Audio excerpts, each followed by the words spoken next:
দেখে আসলে বোঝার উপায় নেই যে এগুলো আসলে নকল টাকা কিনা, অর্থাৎ তার টাকার ক্ষেত্রে এই টাকাগুলো বিভিন্ন জায়গায় তিনি কিন্তু রেখে দিয়েছিলেন, যেটি এখন এই মুহূর্তে বিভিন্ন জায়গা থেকে তিনি বের করে দিচ্ছেন।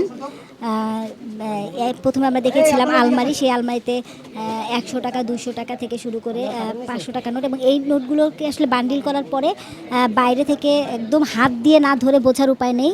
তার পরিকল্পনা ছিল বাজারে ছড়িয়ে দেওয়ার, এবং তার যে 15 জন লোক ছিলেন সেই 15 জন লোক কিন্তু বেতনভুক্ত ছিলেন, অর্থাৎ এই যে জাল টাকা, এই টাকাগুলো তিনি বিক্রি করতেন কারো কারো কাছে, এবং এখানে তিনি পরিবার নিয়ে এই বাসাটি ভাড়া নিয়েছিলেন।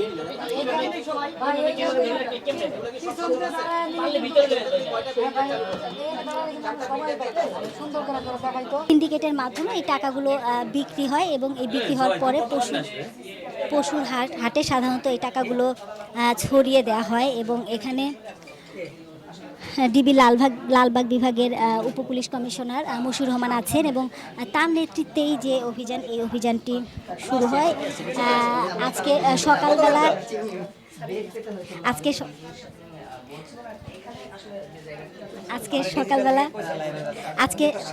সকালবেলা এই কারখানাটির সন্ধান পাওয়া যায়, এবং পরবর্তীতে ডিবির যে সদস্যরা নকল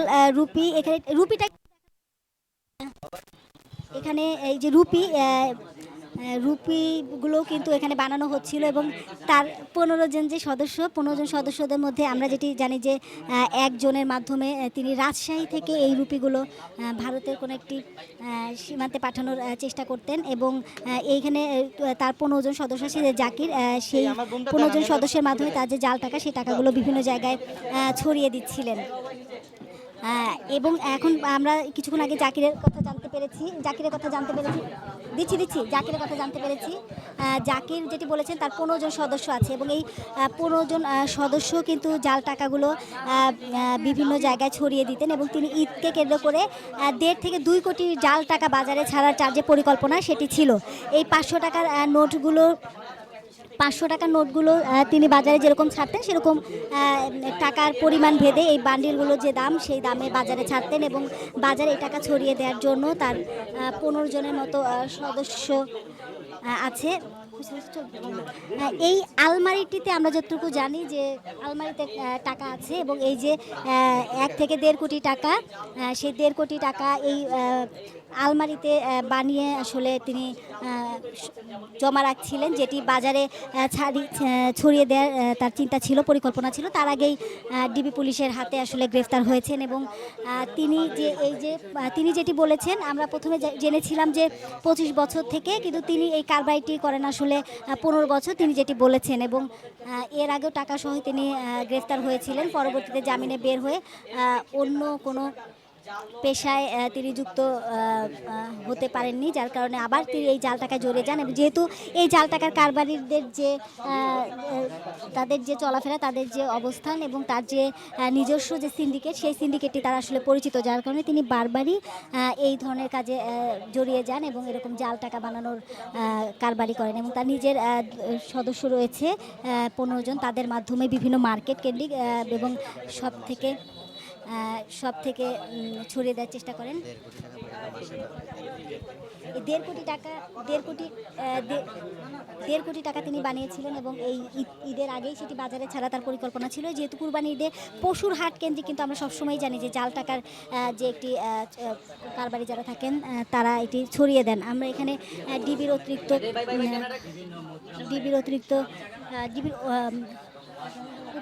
পুলিশ কমিশনার তিনি কথা বলছেন, এবং একটু কি বলছেন একটু জানার চেষ্টা করি। অন্য কারণে সে অনেক দিন ধরেই আমাদের কাছে ধরা পড়েছিল। সাম্প্রতিককালে 2018 সালে তাকে আমরা গ্রেপ্তার করেছি, 13 সালে গ্রেপ্তার করেছি, 20 সালেও গ্রেপ্তার করেছিলাম। তারপরে গ্রেপ্তার এড়াতে সে মোটামুটি ঢাকা শহরকে ছেড়ে দিয়ে সে বাগেরহাট এবং খুলনা অঞ্চলে আভিজাত্যপূর্ণ এলাকাতে সিসি ক্যামেরা দিয়ে সেইখানে নিরাপত্তা বলয় তৈরি করে জাল টাকার ব্যবসা করত। এখন সে ঢাকা শহরে চলে আসে আবার। ধরেই যে অত্যন্ত দক্ষভাবে এই কাজটি করে আসছিলেন এবং অবশেষে ডিবির জালে আজ সে ধরা পড়ল। আমরা যেটি শুনছিলাম যে এরপরে আমরা দেখানোর চেষ্টা করব যে এই আলমারিটিতে আসলে টাকা আছে এবং আমরা একটু দেখার চেষ্টা করব এই টাকার পরিসংখ্যান কেমন, বা এই যে এই আলমারিটা আসলে এখন খোলা হবে। এখানে 1.5 কোটি টাকা তিনি রেখেছেন আমরা যেটি জানি। এখন হয়তো আমরা দেখাতে পারবো সেই আলমারি